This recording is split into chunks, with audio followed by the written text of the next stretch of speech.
Hi, I'm Tommy from Dozer, And I'm Frederick from Dozer. and you are watching. The Heavy Galaxy Show.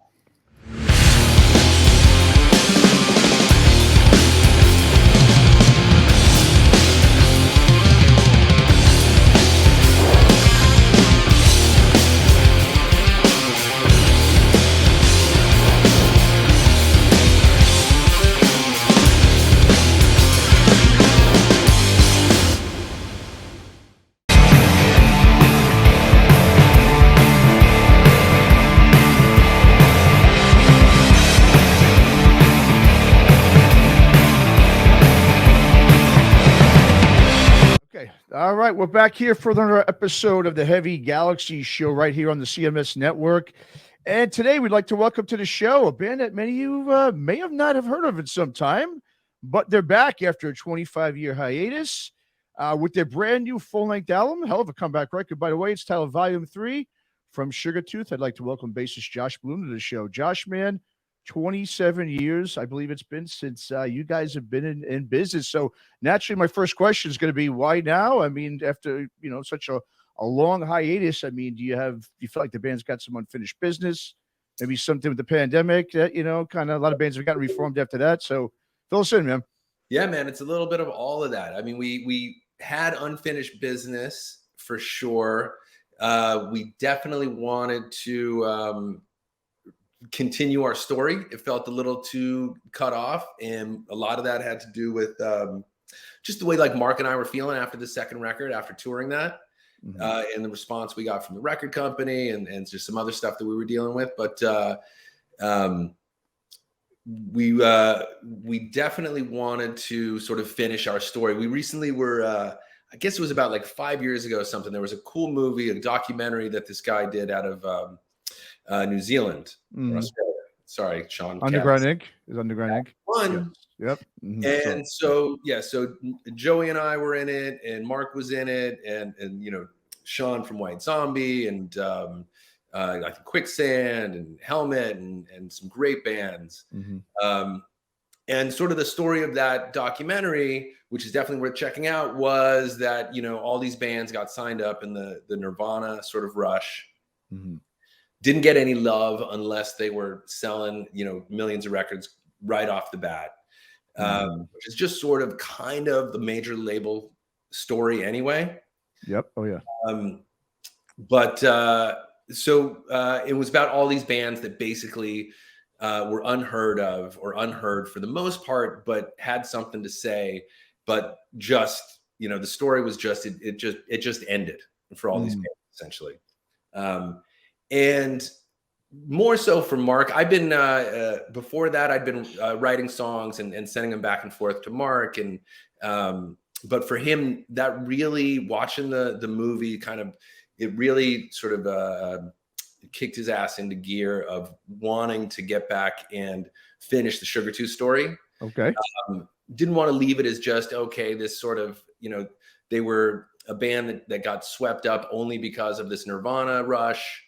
And then they didn't sell millions of records. So then it just all ended. And we didn't see ourselves like that. We see our story a little bit differently, and we also see it as unfinished. And it's unfinished because we still have a lot to say and a lot to write.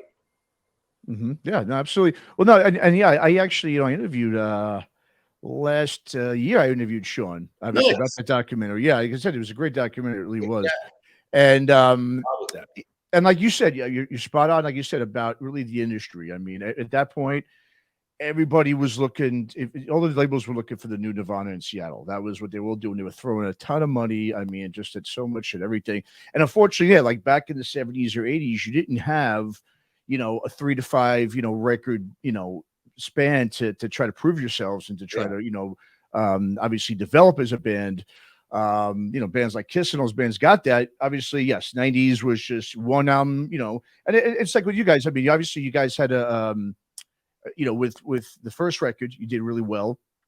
Obviously, with Sold My Fortune did really well. Yeah. And then obviously, but like you said, most of the band, same thing. Your second album came out. That essentially pretty much happened the same to you guys, correct? I mean, after that second album, it didn't sell what I'm sure the labels wanted to.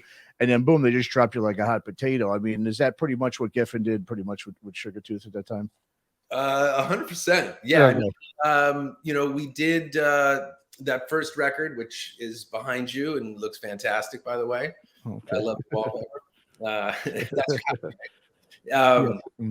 yeah. You know, we did.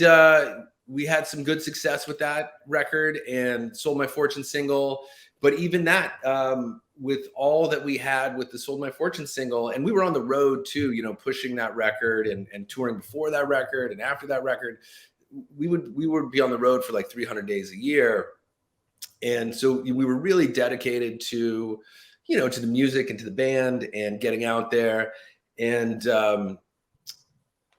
but even though with all that and the success of Sold My Fortune, they released a second single, which was Tuesday Morning from that record, which I love that song. It's a fantastic song. But it didn't take off within, you know, 2 weeks of the release. And so they were like, oh, fuck it. Let's just, you know, let's throw it at Jackal and see what happens, you know, throw money somewhere else. And see how that goes. Yeah. We find around. Yeah, I remember that era.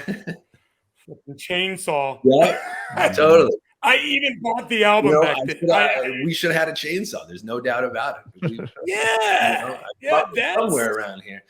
Yeah, you could have it hanging on the wall. You totally.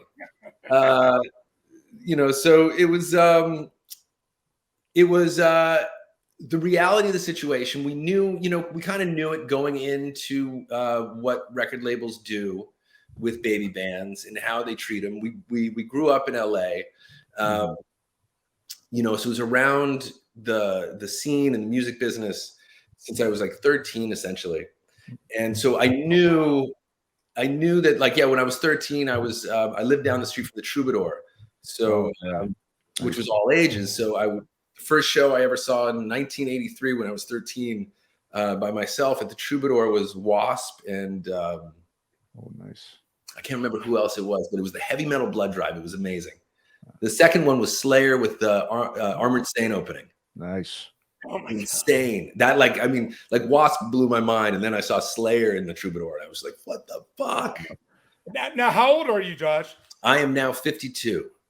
Okay, and I'm 54, so we're very we're right meat and potatoes Gen Xers.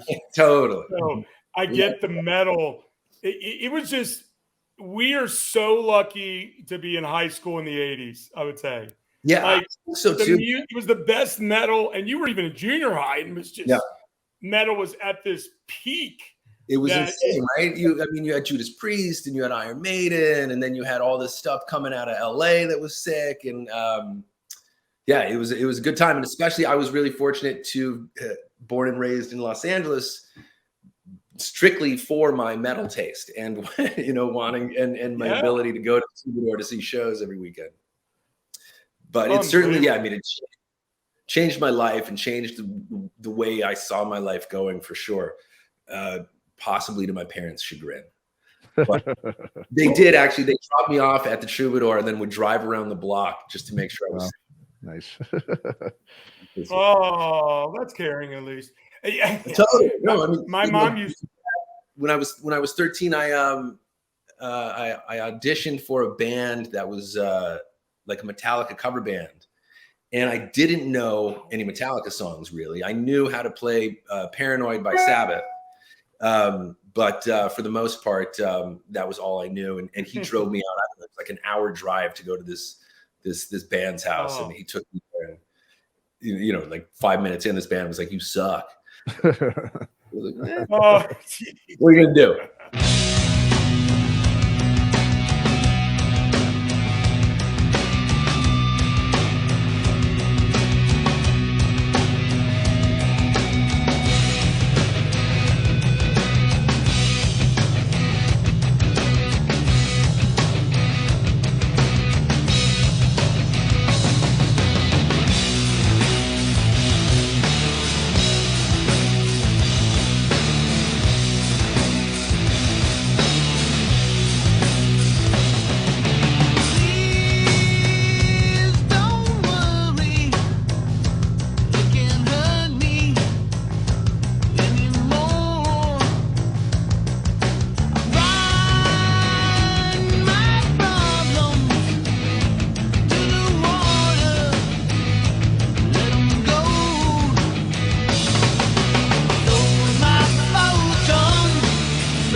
One day I'll be back. Did you ever run into Slash back in the day? I mean, he grew up in California and LA and maybe in Hollywood. His brother Ash was sort of in the same friend group.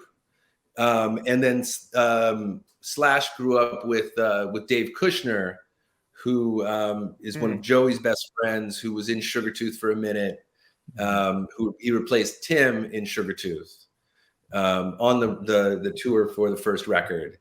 But yeah, we had a lot of mutual friends, but I never really got a chance to hang with him. Yeah. I saw him a lot. I went to the Troubadour. It's always the Troubadour to see Guns N' Roses like 85, 86 when they first started. And that was insane because they would play a Jumping Jack Flash cover. And at that point, they would have two girls like in lingerie get up and start dancing. And, you know, I think I was 15 at the time. And that was like Slayer blew my mind. And then the girls in lingerie dancing to Guns N' Roses completely blew my mind. So that blew your pants, really. Not it's amazing, Josh and Matt. It's amazing the visuals we have that are attached to music in like our lives. For some of us, it's really like a soundtrack of life along the way. Really is. And especially like you guys as well, right? If you're music lovers, you just attach songs or bands or you know, to experiences or feelings. It's man, it's fantastic. It's what music is meant for. Yeah. Ooh. You see that chicks lying all over each other? Yeah. Fight. Whoa. Check us out, Butthead. It's like, it starts out pretty cool, and it's like, starts rocking more and more. Watch, check it out. Here it comes. Yeah. Okay. Check it out. Wait, yeah, it's right here. Here it comes.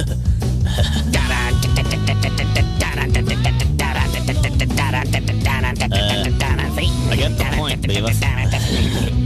Now will you shut up so I can hear it? Yeah.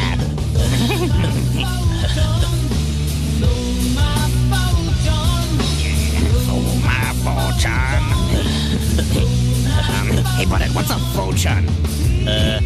I think that's like one of those beds that like folds into a couch. Oh yeah, those things. Yeah. So like, how come he sold it? Because he probably got like a big bed, so he didn't need it anymore. Oh yeah. Maybe he got tired of like people like just crashing at his house and sleeping on it. And so it's like, so he sold it, and then it's like he wrote a cool song about it. Sold my fortune. Yeah. And then he had a bunch of fights happen in the video. Yeah, come on, you want to do something about it? You think you're bad? Come on, let's go. Come on, right now. I don't think there's anybody on TV that you could kick ass on. Except for, like, maybe Urkel. I don't know, Butthead. Urkel's pretty big now. He's like 6'7" or something. 100%. All right, Sugartooth. I mean, Sugartooth for me, the visual, it's during an era. I graduated college in 92.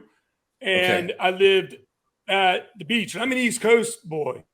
So I was born and raised in D.C. area, Virginia. And I went to college in North Carolina, East Carolina University. And after that, lived down in Hilton Head, South Carolina. And that's where once Sugartooth started happening, somewhere, I don't know, to me it seemed 92, 95 in that area. And I was just like, holy shit. I mean, and Beavis and Butthead, I think was where I found out about you. I mean, for sure. How did that happen?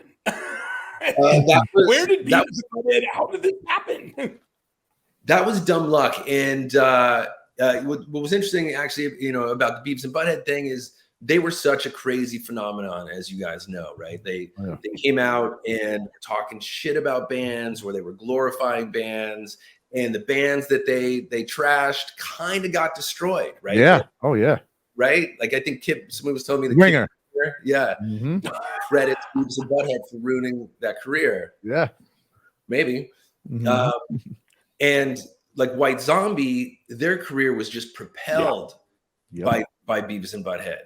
And what was interesting was Beavis and Butthead, when White Zombie got the notice, that was Beavis and Butthead was on like 3 o'clock or 4 o'clock in the afternoon after school. So when kids come home, they see it. right? And back then, like MTV was what you were watching. And so kids would come home from school, put on MTV, Beavis and Butthead would be hilarious, and started sort of taste making music. Then some kid, Beavis was always yelling, fire, fire, fire, right? So then some kid ended up lighting his house on fire. I don't know if you remember that. Yeah, I remember this. Yeah. Mm-hmm. And so MTV had to move the show from afternoon to 10 o'clock at night. Mm-hmm. So when we got onto Beavis and Butthead, it was at 10 at night. So it didn't have the same reach, but it's amazing how much effect that it did have, because it's still to this day, people are like, they know Sold My Futon more than they know Sold My Fortune. Mm-hmm. You know? Fo-chun, right? Fo-chun. Yeah. Yeah. And they're right about that. He is saying Futon. But so that was just something where we weren't expecting to be on there. And then when we found out that we were going to be on there, we were scared shitless because we didn't know what they were going to say. Yeah. So we were pretty ecstatic when we saw that they thought we rocked. So that was nice. But Matt, how did it happen? What's that? How did it happen? Like, how did they find out about you, or did your manager or label submit to them? I mean, there's got to be a rhyme reason how someone decided.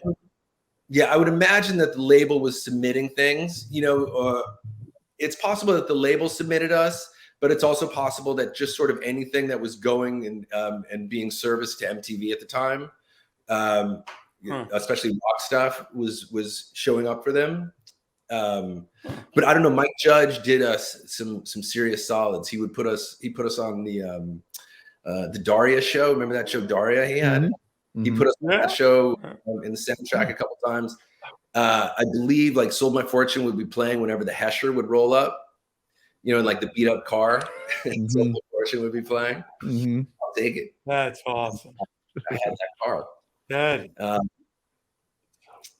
So and I've never met Mike Judge or heard him talk about us or anything like that, but he really he helped us out a lot for sure. Wow, that's really unique. Yeah, it was crazy. I realized that I got off on a tangent about me going to the Troubadour when I was 13, when I was supposed to be talking about major labels. So back to that point, after, you know, if you weren't hitting within a few weeks, or they didn't see the kind of response that they wanted or were expecting, they pulled the tour support. And so that was tough. I mean, because it seemed like we were doing everything right, everything was going our way. I'm sure we made a lot of, you know, sketchy decisions along the way. But that was a tough thing to sort of deal with. And then when we got back from tour, Danzig approached Joey to join the band, and then so that made it even to get the second record going. Yeah, find a drummer that could replace Joey, that's true. Yeah, good luck with that. Yeah, I know, right? Yeah. Well, I mean, what I find interesting too about Sugartooth is, so you guys originally, I believe, started out about 1990, I think it was around that time, right? We started 91, like around 90, 91. I was playing. We were essentially a band called She Died, with a different singer, and we eventually parted ways with that singer. And Mark was in a band called Hard Comfort at the time, who played some shows with us. And so he ended up auditioning for the band, and then we became Sugartooth. Now, Josh, unfortunately, the music nowadays that is of that influence, right, is more underground. Period. Definitely. The big labels, which were down to 3, you know, they put their cash and money and energy towards pop music with a high concentration of hip hop and rap, you know, and of course they'll hit their country thing because that's an automatic. And, you know, rock and roll is not dead, but we've done everything we can in America to do it. You know, it's crazy. We definitely have. I mean, really, like your album, your new album is really good. People need to hear it, but it costs money to be heard. It costs money to be heard. No, it's interesting, right? Because we're figuring out how to promote the band at this point in time. You know, in this sort of like you guys are saying, it's not rock music, hard rock music isn't, you know, on the radio. It's not on TV. It's not being put in movies or really video games that much. It's hard to find. It's something that's gone underground. And trying to promote a record without a major label for us, this is the first time we've ever done that. Because we never had really, outside of like writing the songs, going out on the road, playing every night, doing as many interviews as we could, meeting as many people as we could. You know, outside of that, we had never really had any experience on how to promote. So now we're trying to figure out how you do it in this new age, you know, where it's everybody's, you know, sort of scattered around the internet, whether it's, you know, Facebook or Instagram or Reddit or YouTube. We're finding out a lot of people don't stream music, which was wild to me. So, you know, we're going to make some CDs. Yeah. People asking for CDs. And I was talking to somebody from disc makers or disc masters, whatever it is. I should probably find out, you know, about getting some CDs printed up to meet the demand that we're getting. And it just sort of, it's the easiest way to make money, John. Yeah, I guess so. It's the easiest kind of way. Surprise. I haven't had a CD player in 10 years. I don't think. That's all right. You know, like you might them even. CDs. People literally collect CDs. Yeah, no. It turns out like there's a whole bunch of people out there that's their platform of choice, and that's great. So we're gonna try to meet that demand, and we're gonna, you know, get some CDs made, and we're also getting vinyl made for Volume 3. We're also working trying to get the masters for the first 2 records from Geffen, which is Universal now. Cool. Okay. So we can release the first 2 records on vinyl. So hopefully that'll get resolved pretty soon. Very cool. Yeah. Very cool. Yeah. So back to the point of trying to promote a band in this day and age, finding out where your audience is in all the different places, finding that audience again, you know, and getting them music that they could hear, whether it's, you know, streaming on any one of the platforms that they may subscribe to or not subscribe to, or a physical format, is for sure challenging. Mm-hmm. We're not expecting Volume 3 to be the last record that we make. So it's also sort of a learning exercise on how we're going to approach the next one.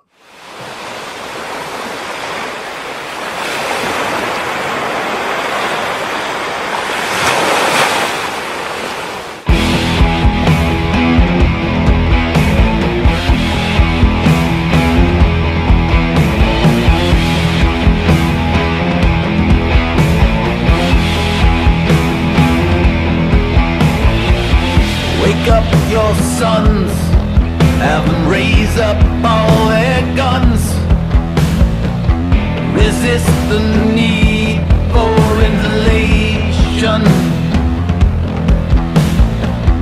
Don't let them in, 'cause your lungs cannot begin to overcome the force of suffocation.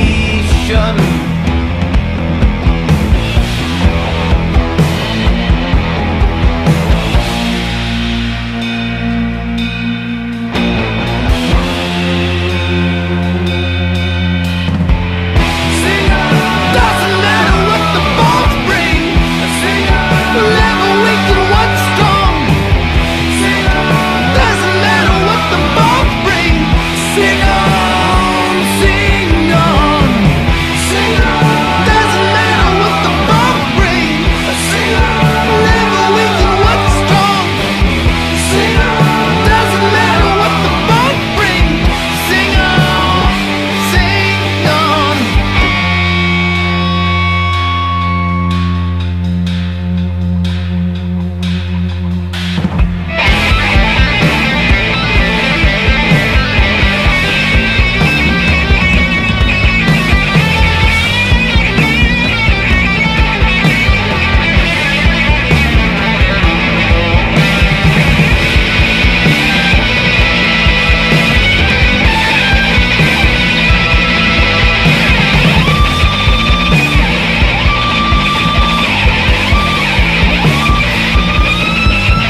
for your death and for it all.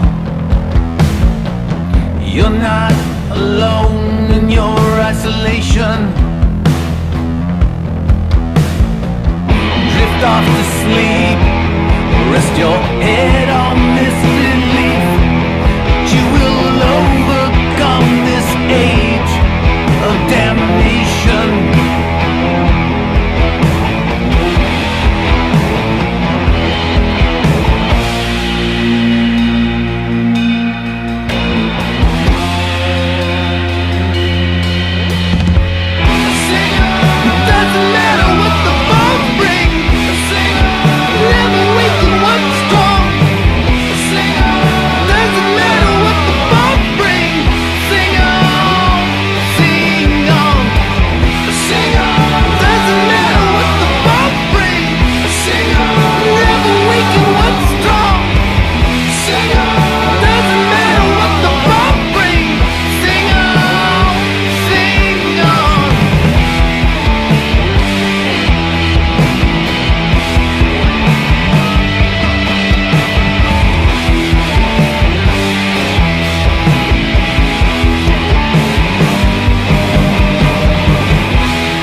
Sure. Well, now in Yeah. terms of the sound for you guys now, obviously it to me it's you've gone kind of back to sort of the original sound from the first record. Like I said, a little more bluesy, I would say. Obviously, maybe a little more bluesy, less heavier, grungier.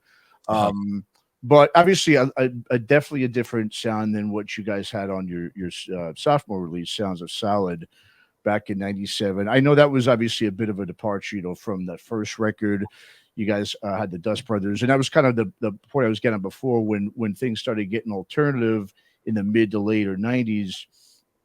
Obviously that's where things are going. I mean, obviously the Dust Brothers worked with Beastie Boys and Beck, so that was really what was kind of, I guess the real, that was kind of music that people were really getting into. Obviously, that was all over the radio. I know now, and I think I've read some things where I know you guys were talking about, you probably maybe should have, maybe not have, if you maybe had your druthers, maybe in hindsight, you could have, maybe go back and maybe did things a little bit differently. Because, like I said, you guys, I know, had gotten dropped soon after that tour, as you mentioned before. Do you think you guys, if you, in hindsight, would you have maybe changed, maybe with something that, that you did with that second record?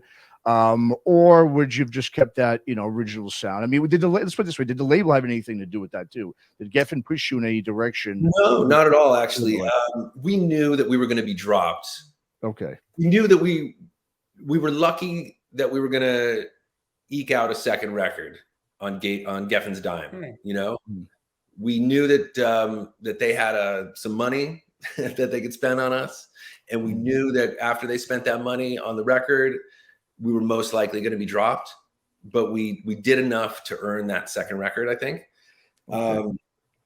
And Mark and I loved, and Joey as well loved. The Beastie Boys album, Paul's Boutique, that the Dust Brothers did. The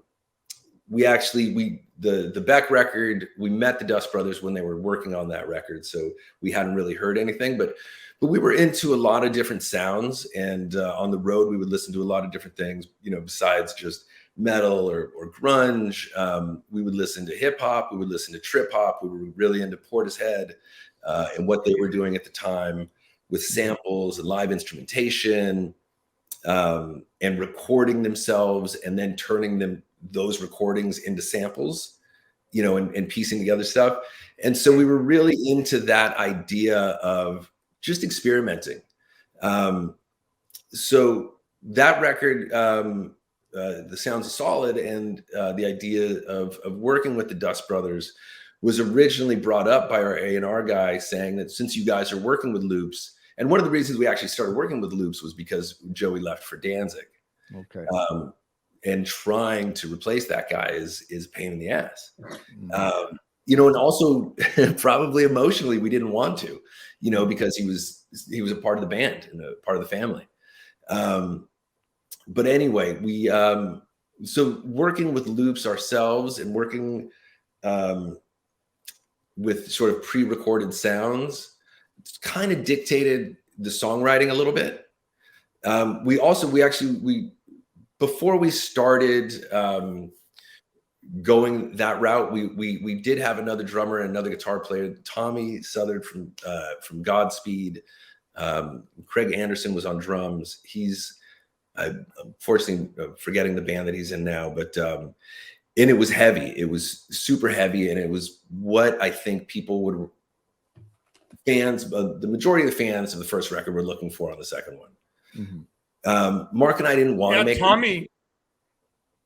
Go ahead, John. Oh, Tommy's. Well, I was going to say Tommy was from the band Solace. Solace, thank you. Yeah. Yeah, phenomenal guitar player. Phenomenal guitar player, great guy. We knew that we had this one chance to get that record company money, and we didn't want to make the second record just as artists, you know, just as people that were trying to create something. And we had so many different ideas of sounds and production styles that spoke to us that we were trying to incorporate into heavier riffs.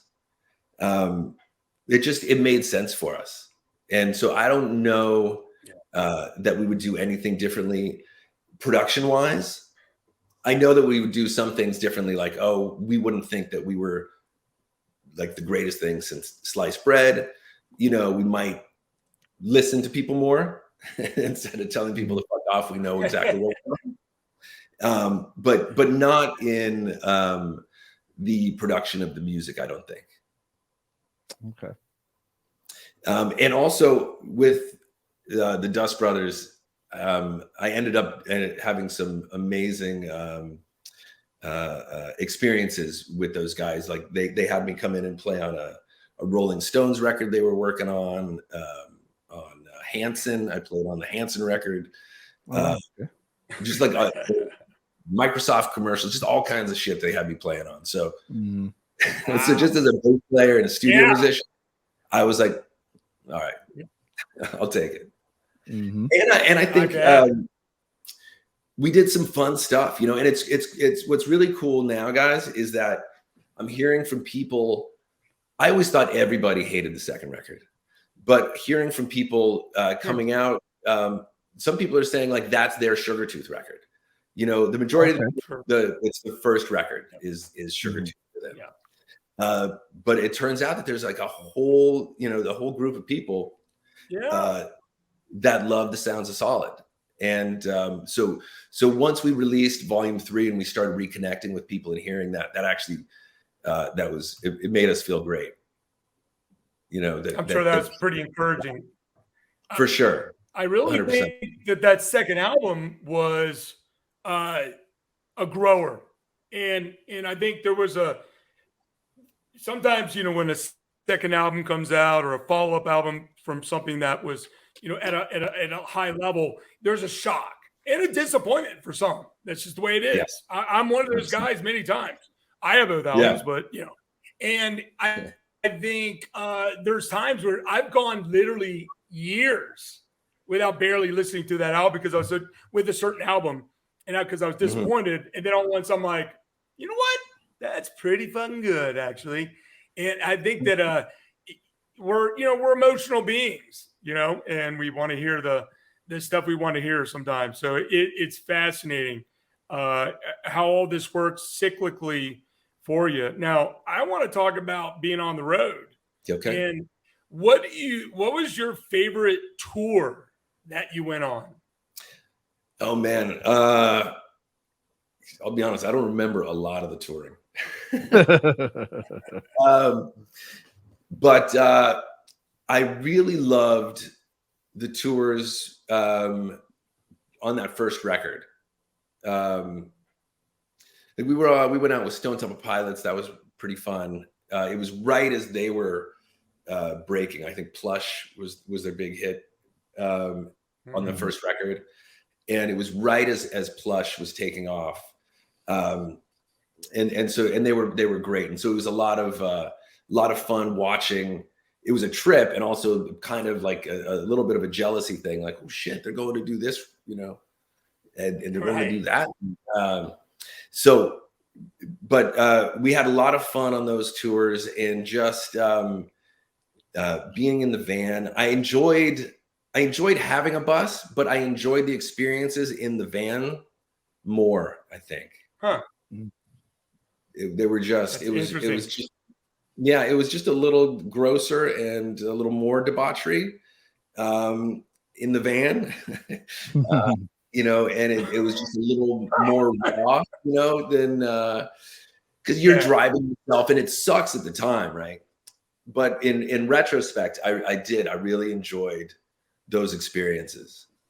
And then you're just like, you know, some fans take you to their house, and then it ends up in the middle of the woods somewhere, and you think you're going to get killed, and you end up you're not getting killed, and so that's exciting. So yeah.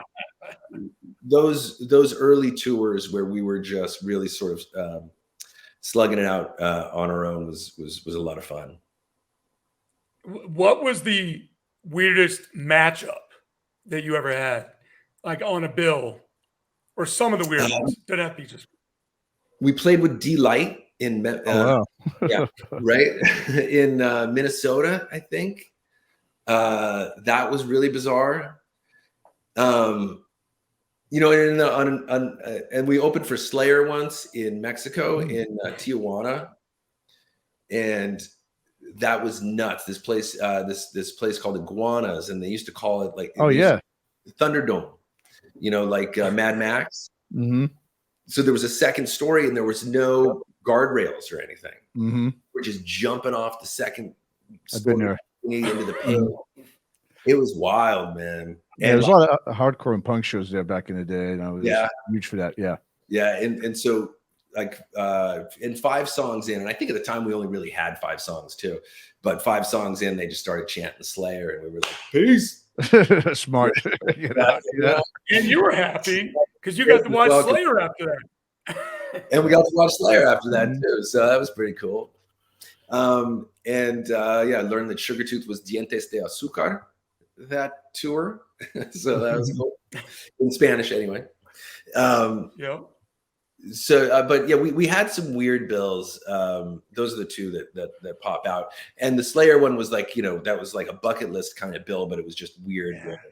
You know, you're not really wanted, right? You know, by the audience. They were for the most part, they were great, and I've actually heard from some of those fans that were there when we released the new record, that they loved the show, but it just felt like, all right, we gotta get the fuck out of here before we get killed. All right.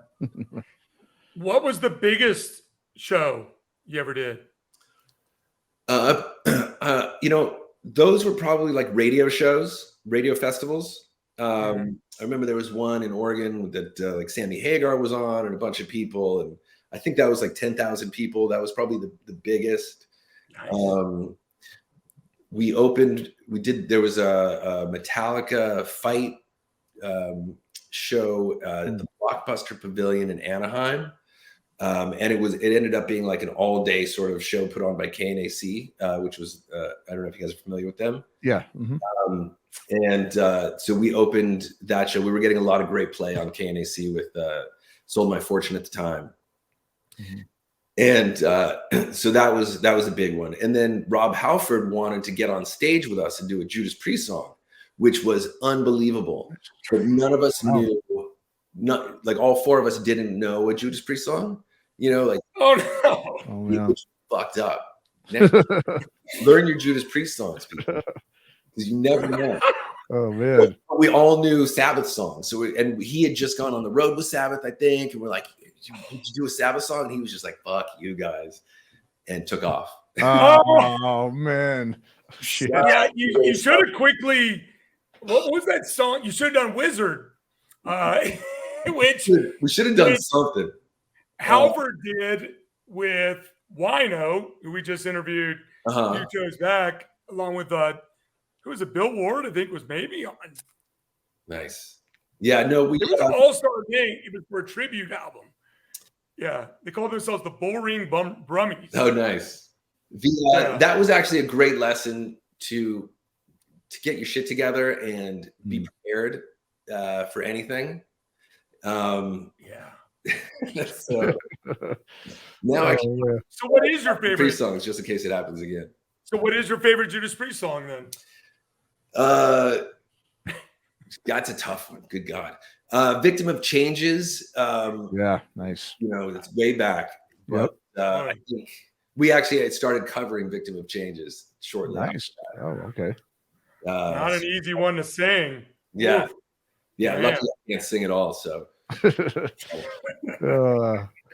that's amazing. What like how did the reboot happen? Like how did you guys decide, all right, let's maybe do something?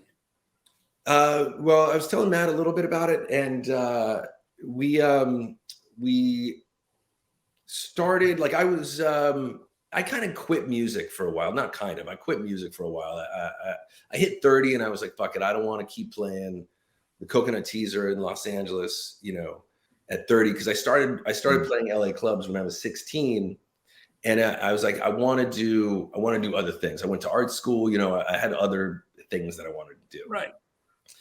For better or for worse. It was probably not the best decision. But I kind of dropped out of music. After Sugartooth, Mark and I, we did a thing called Sangre de Toro with a friend of ours, Gus, who's an amazing singer. And it was sort of like a rock in Espanol kind of thing. We did an album called The Bicycle Thief, the album was called You Come and Go Like a Pop Song, and the band was The Bicycle Thief with this guy, Bob Forrest, who was in a band called Thelonious Monster. Oh, yeah. Mm-hmm. Yeah, Thelonious. So I used to go see Thelonious when I was a kid, and had an opportunity to be in a band with Bob. And so we started The Bicycle Thief. It was Bob and Josh Klinghoffer, who you might know. He went on to Red Hot Chili Peppers, and plays with Pearl Jam, and we played with PJ Harvey. He played with everybody. Excuse me, crazy allergies. So after all that, I sort of quit music and was doing some other things. Like, didn't touch the bass for like 14 years. And then Bob called me up out of the blue. He was going to be doing a reunion show, wanted me to come play with him. And so it was going to be something where it was the Thelonious Monster songs and Bicycle Thief songs and some of Bob's other solo stuff. And so I ended up playing the whole show with him. It was like 20 songs or something. And it just sort of reignited my love of music and made me realize that I kind of messed up. You know, it's one thing to take a break, and it's one thing to just put something that you love and was such a big part of your, you know, aside and sort of away. So kind of like I put it away so I couldn't see it, you know. Yeah. Sight out of mind. So anyway, after that, I just was reignited and I started writing songs again. And actually, the first song that I wrote after that was Salt and Sea, which is on this record. So I started sending some songs to Mark. I think I wrote Buried around that time as well, at least, you know, musically. And I would send them to Mark, and he was into them, but he was really busy with what he was doing. And then the pandemic hit, and things just, you know, for everybody, right? You're just, everything you wanted in life sort of changed. Everything you expected in life changed. And Mark also was hit really hard by COVID. His mother passed away from it. And some people that were really dear to him passed away during that time. And so he really wanted to start making music again and starting to create and have a way for himself to vent. So he contacted Joey and I, because we were all still friends. We all still text each other, and, you know, and he's actually, Mark is one of my best friends since he first joined the band. But so he was like, let's do this record. Let's make music. Let's do it without a label and without any sort of, you know, preconceived notions of what it needs to be. Let's just create something. And so Joey and I were down to do it. And Mark and I started working on material, started writing songs. Unfortunately with Joe, his schedule was so busy, he was unable to make recording session. Yeah. We were fortunate to have Michael Jerome play drums on it, who just killed it. The guy he's a sick drummer too. So we're really lucky in our drummer history. We've been pretty fortunate. You don't hear that very often. I mean, they're all in 72 bands and they're all on tour at the same time. So it's still that. But as far as players and good dudes, we've been really fortunate. Dusty Watson, who toured with us on the Sounds of Solid record, is a really amazing drummer as well. But anyway, so we started writing songs. I'm in New Jersey now. We're both from the West Coast, but Mark's in New York now. I'm in New Jersey, a place I never thought I would be, but I actually love it. We just started writing songs on GarageBand, sending them back and forth. And that was the impetus. And it was just really an amazing way to just vent and get out so much that we had to say and so much that we've sort of kept bottled up inside. And for him, all the stuff that he dealt with just came out in his lyrics and in his vocal performances, which is very different than it's got, this record has a similar vibe to the first one, I think groove wise, excuse me, and riff wise, but his vocals are definitely angrier and angstier. Yeah, and not as more soulful based, but definitely more aggressive at times. Your first single. Oh yeah, I mean, your first single that you put out on this new one, that's one of my songs of the year so far. I think that song is just really, really good. And his vocal harmonies and what he does vocally on that is, and even the lyrics, it's just an overall really super impressive song. It really, I mean, I like the whole album, but that song is just, there's even something is just something you just get. For some of us, you just relate to it quickly. In what he's saying, and just the whole thing's a jam. It's just awesome. 100%. And he actually, Mark wrote that riff too. I'm pretty sure Mark wrote that riff, and that is like not only one of my favorite riffs on the record, but one of the my favorite riffs that I think he's ever written. It's so good.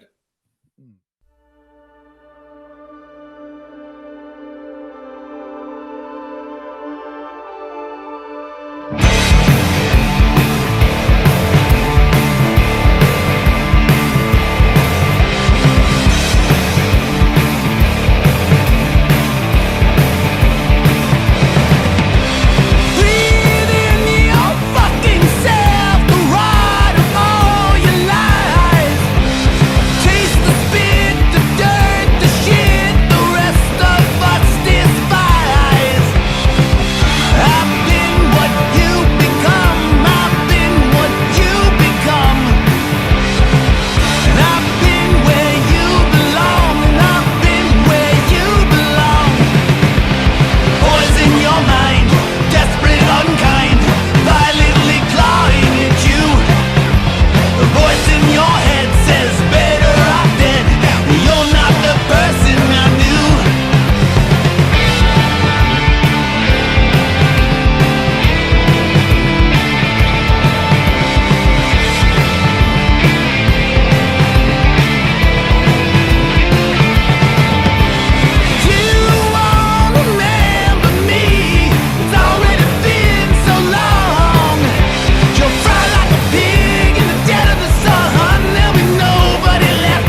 Yeah. Sing On is a great song too. That's got great harmonies in that. Fantastic. I wrote that one in this room, guys. Really? Oh, nice. Very nice. Fantastic. Oh, Nice. wow. Now Now you got a bunch of good stuff. So are you going to play live? Well, that's what we're working on now. So we're working on finding a drummer because, like I said, our other drummers are constantly touring. And so we're on the East Coast. So we're trying to find someone on the East Coast so we can do some local gigs and just, we can just get out easy and then figure out how we're going to get everywhere else. I'm 52 now.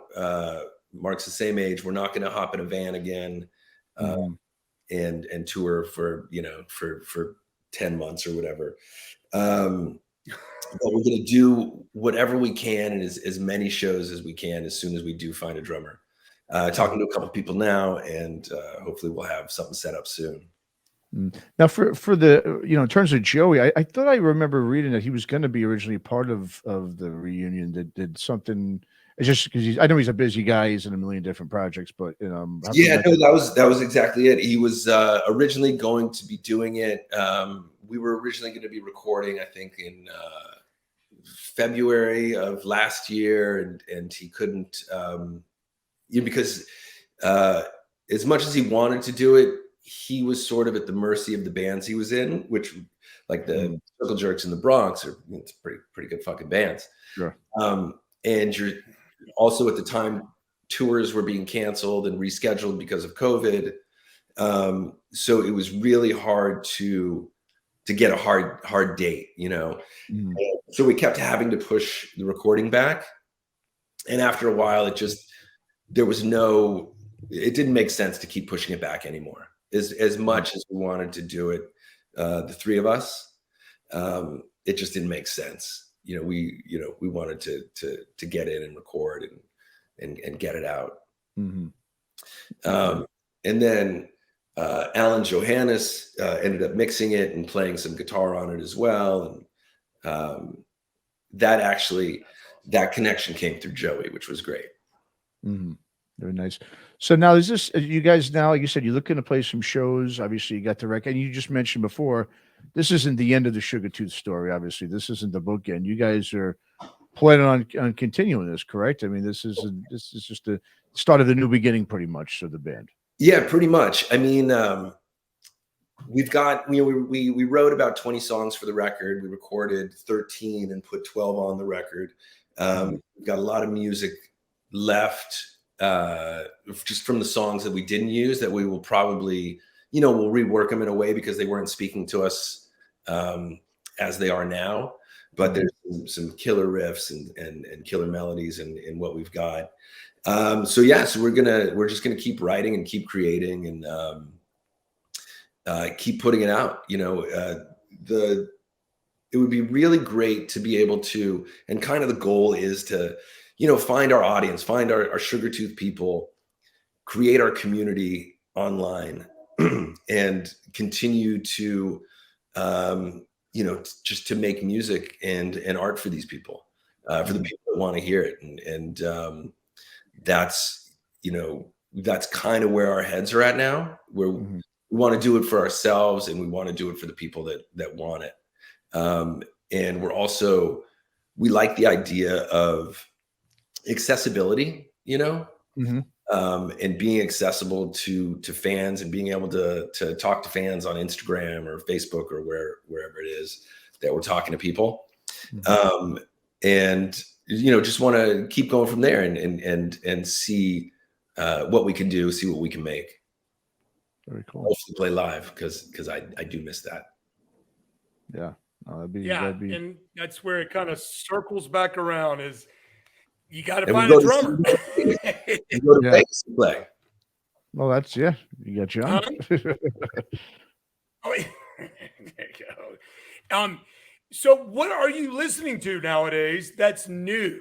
Do you dive into that water at all, or are you sticking to what you know? I am diving into that water. It's funny, like I don't know about you guys, but when the pandemic was sort of peak, I started listening to all of that 80s metal that I grew up on.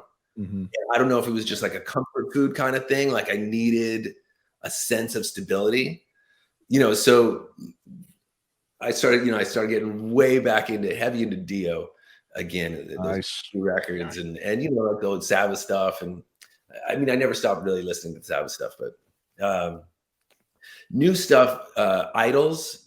Are you guys, Idols? IDLES? Mm-hmm. Yeah. Mm-hmm. I think that, they're amazing. I love that rhythm section. On like sort of stoner rock, doom side, the Margarita Witch Cult. Oh yeah. I've been getting a record. There's another one out of, I think, Australia, Jack Harlow. I think it's Jack Harlow. Jack Harlan. Harlan, sorry. Very good. Very wow. Cool. This is impressive that you know those two bands. Thank you. I've seen Sugartooth. It seems to be, joining. I've seen you kind of sniffing around the stoner rock world a little bit, which, quite frankly, makes a lot of sense. We're probably always considered stoner rock, in that, especially with that first record. I mean, like practically every song, all the songs on the first two records are all about weed. So we were always sort of in that stoner, or at least written while stoned.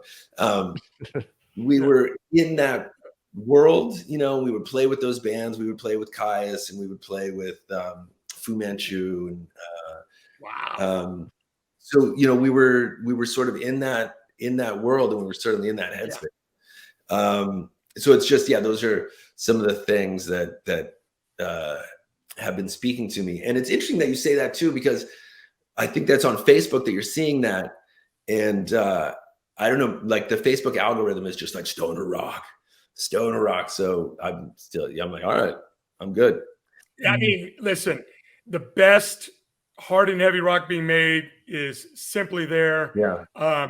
Me and Matt, we do this show with hopes of just like literally expanding people's minds of we're being fed things, whatever these rich three labels decide, but really rock and roll is prevalent all over the world. For sure. And it's just not being given. And it's literally amazing stuff. I mean, we kind of feel like, Rival Sons is kind of like, a cousin that just moved up the ladder. I mean, literally it fits, it's blues based, it's good vocals. I mean, I prefer the good vocals side of stoner rock. I'm not a screaming or a grunter kind of guy. And, guitar based and, songs that can be catchy. It's just, we're amazing amounts. So Matt and I do this, with interviews from legacy stuff. We've had Kenny Hickey recently from Typo Negative, who he's got a new project with Kirk from Crowbar, and it's going to be rock. It's not going to be, it's going to be Kenny singing, and, and Wino and all that. So we love, to me, Sugartooth was a no-brainer. I'm like, these guys are awesome. I got a buddy, Scott, that is just as big a fan. He was an LA guy, even when you guys were out there. Nice. And saw you, probably met you. And we just feel, for some of us, we feel like just come here, let's help these guys out. And you deliver. I mean, I wouldn't do that if your music sucked, quite frankly. A lot of us wouldn't, if it didn't speak to us. Because there's a lot of stuff that comes out that Matt and I aren't going to play. They might be nice to us. People butter us up all day long, but there's only so much time you can play, and that's just even as a consumer. There's only so much time you're going to listen. Yeah, and it's a tough world out there. It's ADHD world for sure. And but Sugartooth, it's just so good to have back. Yeah, and then to hear you say you guys played with Kyuss. Yeah, we played with Fu Manchu. Good God. And it was funny. Yeah, I remember there was one show we played with Kyuss. I think it was in the desert somewhere. And Joey broke his snare on the first song, and Kyuss wouldn't let us, we were like trying to borrow a snare drum, and Kyuss was like, "No, fuck that. We need our snare drum. This guy's gonna break it." Yeah, well, And then Joey went on to play with Josh and yeah, Mhm. yeah, that's wild stuff right there. Yeah, I mean, it's just one big community. It really, I mean, it was a cool time to be playing, in LA. Like, I think our first show, our first show, I think, was with Rage Against the Machine at a small club. We played with them a couple times. White Zombie. I don't know that we ever played with Tool, but like basically all those bands around that time that were coming up, we played with, and then we would go down to Palm Desert and play with Kyuss and Solar Feast and all these cool bands. So it was really, in backyard parties in the desert, and it was just a really cool time, and just around a lot of music fans, and some of those, the guitar player for this band Solar Feast that we used to play with a lot filmed all these amazing shows. Oh, nice. And he's got a YouTube account called Horns. I think it's HORNSS. You got to check out the videos he's got. I mean, I will. Kyuss at small clubs, Sugartooth and Fu Manchu, and just all these amazing bands from that time. So it's pretty cool. That's awesome. Yeah, I didn't realize you guys when you first started out. I think it was Dave Fortman was originally with the band as well. Correct? Yeah. So, so Dave was in She Died, which eventually became Sugartooth with the new singer. Mm-hmm. We met Dave. So Tim Grews, the old guitar player that was on the first record, he knew Dave from Louisiana, and Dave had come out to LA, and so he joined the band. And then Mark joined the band. We got signed shortly after that to Capitol Records. Okay. Once we got signed to Capitol Records, the guy, I think, who was acting as our lawyer was managing Ugly Kid Joe. So next thing you know, Dave joined Ugly Kid Joe, which ended up being a great thing because Mark was singing and not playing guitar. And so it allowed Mark to move over to guitar, which just, his guitar playing is phenomenal, and really is such a big part of the Sugartooth sound. But yeah, Dave's a great guy, and it turned out to be a great producer. Absolutely. Great producer. Yeah. It's he always had an amazing ear, and he would be saying some things to me like about melody or production or something, and I would just nod at the time, like yeah. No. But yeah, he was from the jump that dude knew music and could hear things that other people couldn't, for sure. Yeah, I mean Slipknot, Mudvayne, Godsmack. I mean he's produced a lot of those records. Yeah, it's crazy. It's amazing. Yeah, good dude. Sure. Nice. All right. Well, John, you got anything else for Josh before we wrap this up? No, it's super cool to finally meet you and everything. And yeah, good luck. And let's talk after the show. Guys, thank you so much for having me. Thank you for for championing Sugartooth and for being out there and championing just heavy music and rock and roll in general. Absolutely. Well, go ahead. Let the list of viewers and listeners know too, Josh, where you can keep up with the band, with merch and tour dates and all that stuff too. Absolutely. So we've got our website, which is sugartooth.band. It seemed like a good idea at the time, but so sugartooth.band. Our Instagram, I think, is at Sugartooth Music. Facebook, Sugartooth. Those are, and we also have a YouTube channel. So all those places. If you join the mailing list, you'll find out about stuff a little earlier. You can join that on our website. But yeah, we've got CDs coming, we've got vinyl coming, new music coming, all kinds of stuff. Mark's an incredible guitar collector. We've got some videos about all his ridiculous guitars coming out. So we've got just a lot of stuff coming.